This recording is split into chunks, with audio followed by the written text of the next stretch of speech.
या अधिवक्ता संजीव पुनाळेकर यांवरती तर प्रचंड मोठा अन्याय होता की त्यांची प्रतिमा, त्यांच्या विविध सामाजिक कार्य याला एक कलंक लावून अशा प्रकारे तपास यंत्रणांवरती दबाव टाकून जे काही दाभोळकर परिवारामार्फत विशेषतः मुक्ता दाभोळकर आणि अमित दाभोळकर यांच्या कम्युनिस्ट इकोसिस्टीमचा गैरफायदा घेऊन त्यांनी तपासात ज्या पद्धतीने भरकटवला तर ती अतिशय चुकीची गोष्ट.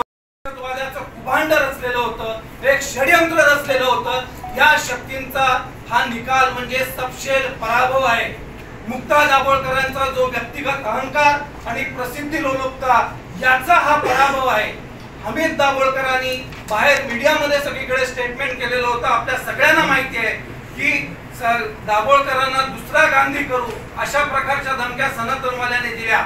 ज्या वेळेला माननीय न्यायालयाच्या समोर त्यांना उभं केलं आणि त्यांना सांगितलं की याचे पुरावे द्या किंवा कुठे कोणी काय म्हटलं, ते बोलले मला माहिती नाही. त्यांच्याकडे कुठल्याही प्रश्नाचं उत्तर त्यांच्याकडे नव्हतं. त्यांनी खोटं सांगितलं की आम्ही सीबीआय कडे तक्रारी केल्या. सीबीआयने सांगितलं आमच्याकडे अमित दाभोळकरांनी अशा कोणत्याही तक्रारी केलेल्या नाहीत.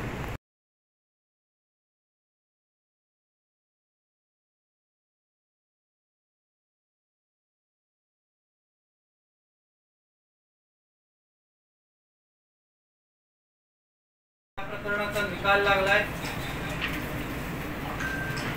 याच्यामध्ये या कटाचे मुख्य सूत्रधार म्हणून ज्यांना गौरवण्यात आलं ते डॉक्टर वीरेंद्र सिंह तावडे, जे स्वतः ENT सर्जन, एक चांगले नेता, संघटक म्हणून प्रसिद्ध होते.